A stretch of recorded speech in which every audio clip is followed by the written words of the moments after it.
on, it's a beautiful thing. They put a pacifier in your mouth.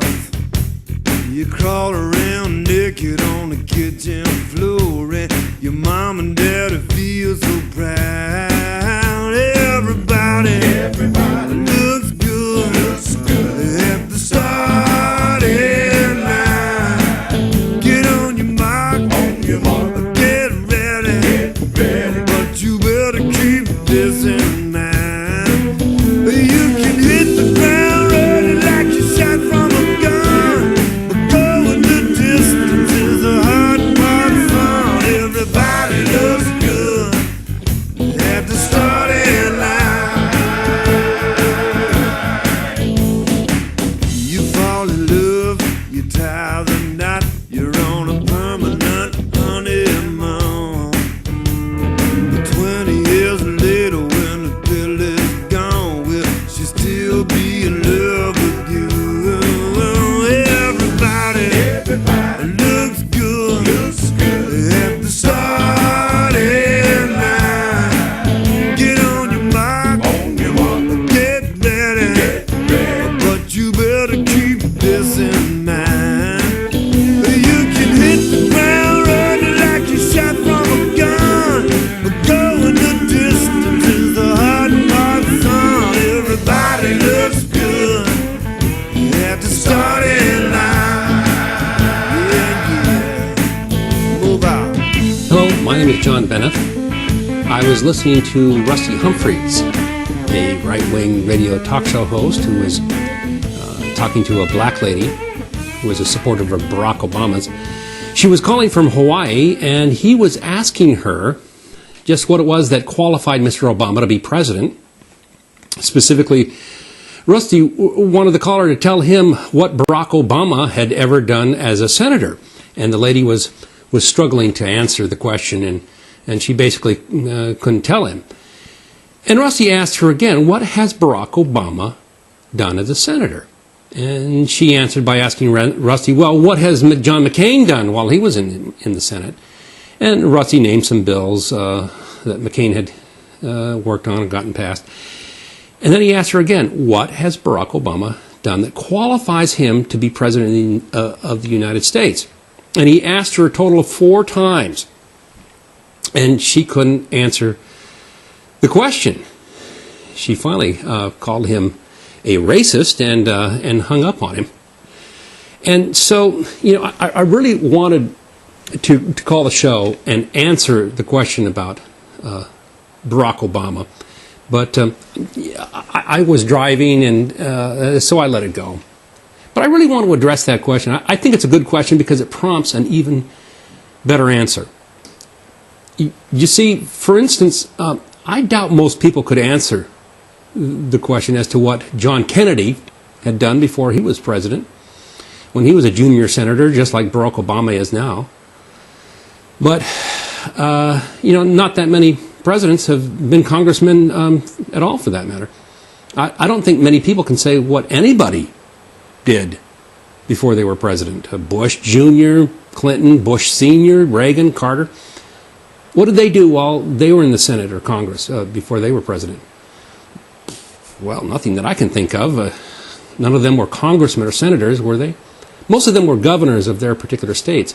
So how does being a governor of a state, for example, qualify a candidate to deal with foreign policy affairs or represent the country to foreign nations, unless you count dealing with interstate trade with Texas as a dealing with a foreign nation? Yeah, I'm just kidding, okay? Just kidding. Most of these guys are from Texas, all hat, no cattle. Anyway, so what's the answer to the question? What qualifies a president?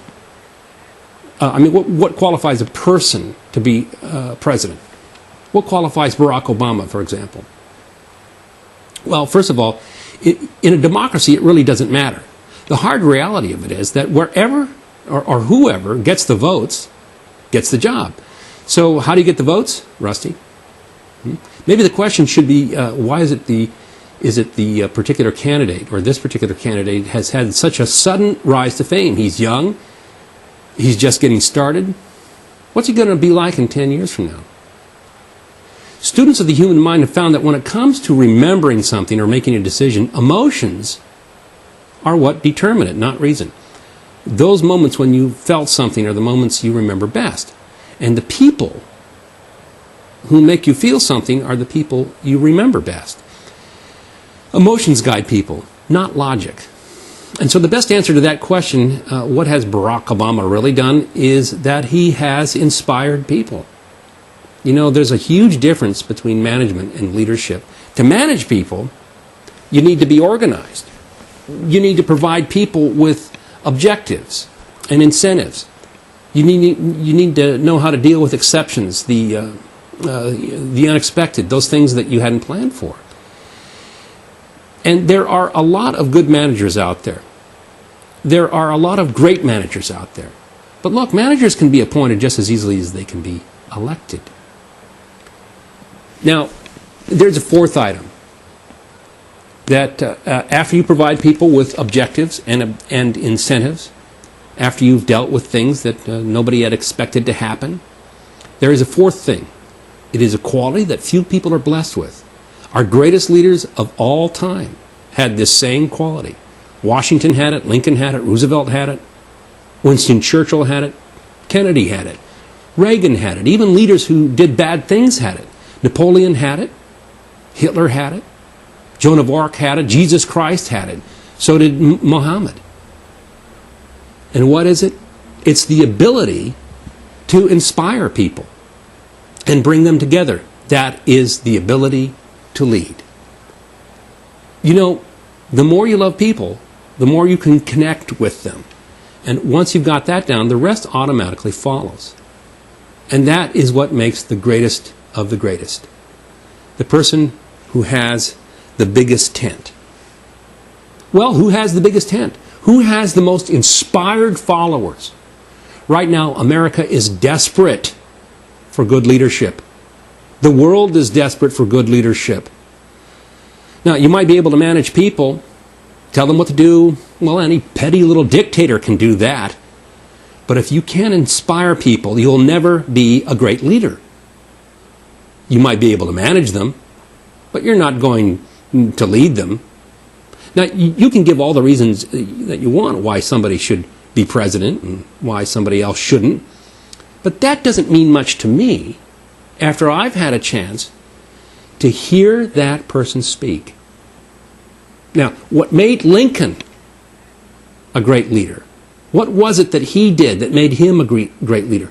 Was it all the things that he'd done before he'd become president? No, it wasn't that at all. Lincoln failed at just about everything he did before he became president. He went bankrupt. He was a failure as a businessman. He wasn't all that great of an attorney either. But he is regarded as being the greatest U.S. president of all time. And he led America through its darkest moments. He called people to action. He didn't tell people what he could do for them. No, he encouraged people to do for themselves what they had to do for themselves to save America. He told people what they had to do for themselves. He was a great leader because he could inspire people to give 150%. He inspired people then, and he inspires people now. And so does Barack Obama. He inspires people to action. Where others can only manage, Barack Obama can lead. Life is a race, we've all got to run, so stand up and toe the line. I wish that I could say it was all downhill, but there are mountains we got to climb.